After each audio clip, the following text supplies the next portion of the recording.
أردنا حوله لنريه من آياتنا إنه هو السميع البصير.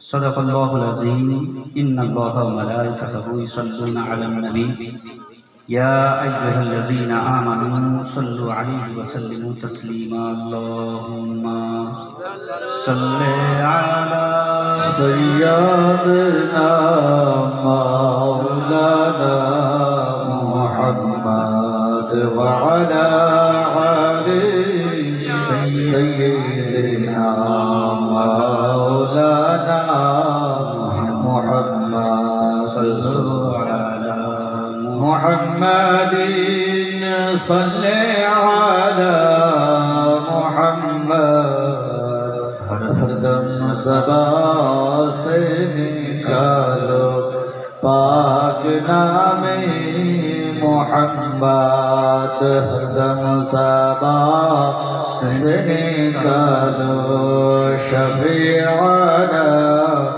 मोहम्मद सल्लल्लाहु अलैहि वसल्लम। আল্লাহ রাব্বুল আলামিন মহান রব, শরীকহীন উদাহরণবিহীন পরওয়ারদিগার, যার সমতুল্য সমকক্ষ নাই, তিনি একক, অনাদি, অনন্ত, অসীম, চিরন্তন, চিরঞ্জীবী, চিরস্থায়ী, সর্বাজ্ঞ, চিরতত্ত্বাবধায়ক ও সর্বশক্তিমান।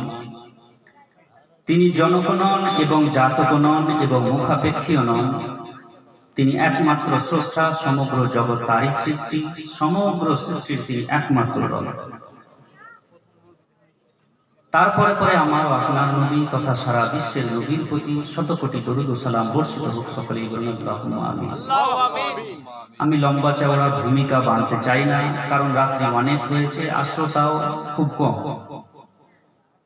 যাই হোক, আমার মূল বক্তব্যের দিকে আসি। আল্লাহ রাব্বুল আলামিন এই পৃথিবীকে আবাদ করার জন্য মানব জাতিকে সর্বপ্রথম দুই শ্রেণীতে ভাগ করেছেন। একটা হলো বিশ্বাসী আর অপরটির নাম হলো অবিশ্বাসী। একটা বিশ্বাসী আর অবিশ্বাসী। অবিশ্বাস করে যদি বেঁচে থাকা যেত, তাহলে ফেরাউন নিজ ঘোষণার বলে টিকে থাকত। ফেরাউন ঘোষণা করেছিল, আনা রাব্বুকুমুল আলা, আমি সর্বশ্রেষ্ঠ প্রতিপালক। এ দম্ভ ভরেই সে টিকে থাকতো। এই সারা বিশ্বকে সে কি করতো? নিয়ন্ত্রণ করত। সামান্য পানির চাপে, জলের চাপে এগুলো প্রাণ হারাতো না। আমানতু বিরাব্বি মুসা ওয়া হারুন, আমি মুসা এবং হারুনের প্রতিপালকের প্রতি ঈমান আনি। ফেরাউন যদি বুঝতো যে মায়ের পেটে তার জন্ম হয়েছে, মায়ের পেটে প্রতিপালিত হয়েছে সুদীর্ঘ 10টি মাস, রক্ষিত হয়েছে ঝড়, বাদল, শীতল, জড়া, ব্যাধি, সাপ, সিংহ এবং বিষাক্ত প্রাণীর ছোবল হতে,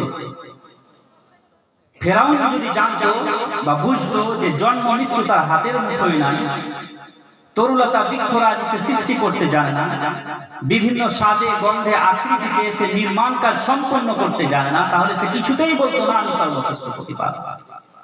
সে উপাস্য এবং আরাধনা করে হযরতে মুসা আলাইহিস সালামের মতো খ্যাতি অর্জন করত। তার দেহকে আল্লাহ রাব্বুল আলামিন জন্ম জন্মান্তর পৃথিবীবাসীর জন্য নিদর্শন করে মিশরের মিউজিয়ামে রাখেন। তাহলে বোঝা গেল অবিশ্বাস করে কেউ টিকে নেই আর টিকে থাকবেও। সাদ্দাত, হামান ইত্যাদি ইত্যাদি বড় বড় কাফির ও মুশরিকগণ সবকে আল্লাহ রাব্বুল আলামিন ধ্বংসে পরিণত করে দিয়েছেন। এর একমাত্র কারণ হচ্ছে আল্লাহ রাব্বুল আলামিনের রব্বিয়াতকে, একত্ববাদকে অস্বীকার করা। তাহলে অবিশ্বাস করে কেউ টিকে নেই আর কি টিকে থাকবে। কিন্তু বিশ্বাস করে টিকে থাকা যায়, এর প্রমাণ ইতিহাস দিচ্ছে। যেমন আজকে ফেরাউনের নাম কেউ নেয় না, কিন্তু হযরতে মুসা আলাইহিস সালামের নাম সবাই নেয়। আজকে সাদ্দাতের নাম কেউ নেয় না, নমরুদের নাম কেউ নেয় না, কিন্তু হযরতে ইব্রাহিম আলাইহিস সালামের নাম সকলে নেয়। আজকে ইয়াজিদের নাম কেউ নেয় না, কিন্তু হযরতে ইমাম আলী মাকাম ইমাম হুসেনের নাম প্রত্যেক মুসলমানের জবানে জবানে হয়। তাহলে বোঝা গেল অবিশ্বাস করে কেউ টিকে নেই আর টিকে থাকবে না। বিশ্বাস করেই টিকে থাকা যায়, বিশ্বাস করেই বেঁচে থাকা যায়, ইতিহাসের প্রমাণ। আর বিশ্বাসকারীরাই হচ্ছে কি মুমিন। বিশ্বাসকারীরাই মুমিন। আল্লাহ রাব্বুল আলামিন পবিত্র কোরআনে বলেন, সুবহানাল্লাযী আসরা বিআবদিহি লাইলাম মিনাল মাসজিদিল হারাম ইলাল মাসজিদিল আকসা আল্লাযী বারাকনা হাওলাহু লিনুরিয়াহু মিন আয়াতিনা ইন্নাহু হুয়াস সামিউল বাসীর। ভূমিকায় যে আমি আয়াতে কারিমা তেলাওয়াত করেছি, আল্লাহ রাব্বুল আলামিন বলেন তিনি মহান সত্তা, যিনি নিজের মেহবুবকে, নিজের বান্দাকে নিয়ে গেছেন রাতারাতি মসজিদে হারাম থেকে মসজিদে আকসা, যার আশেপাশে আমি বরকত রেখেছি। নিশ্চয় তিনি কি করছেন দেখেন এবং শুনেন এবং দেখেন।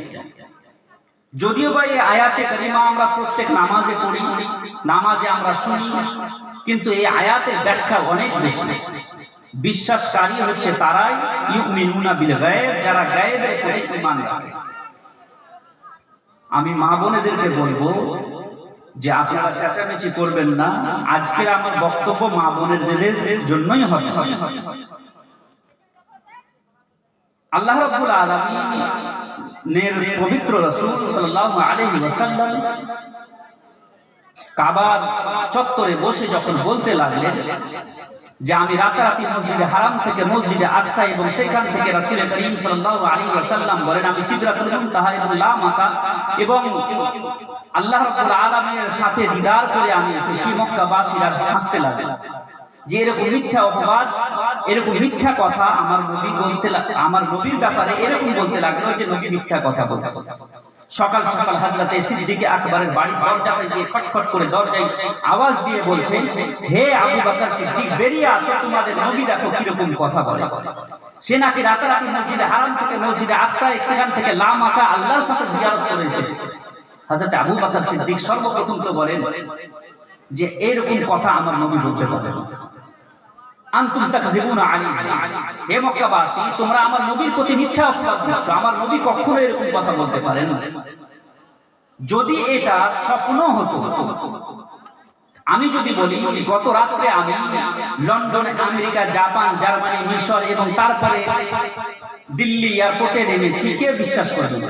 সকলে বিশ্বাস করবে যদি বলি এটা আমি স্বপ্নে ছিলাম।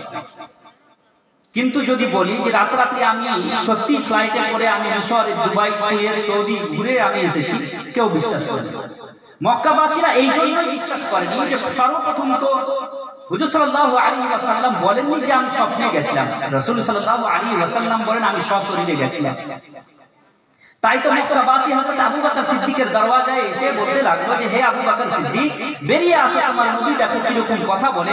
আর এখনো নিজের মসজিদে বসে নিজের সাহাবাদের সামনে এরকম কথা বলছে। হযরত আবু বকর সিদ্দিক সর্বপ্রথম বলেন যে আমার নবী এরকম কথা বলতে পারেন না। আনতুম তাকযিবুনা আলাইহি, তোমরা আমার নবীর প্রতি মিথ্যা অপবাদ দিচ্ছ, আমার নবী এরকম কথা বলতে পারেন না। হযরত আবু বকর সিদ্দিককে দ্বিতীয়বারে বলা হয়, হ্যাঁ এখন পর্যন্ত তোমার নবী মসজিদে বসে নিজের সাহাবাদেরকে এই কথাই বলছেন।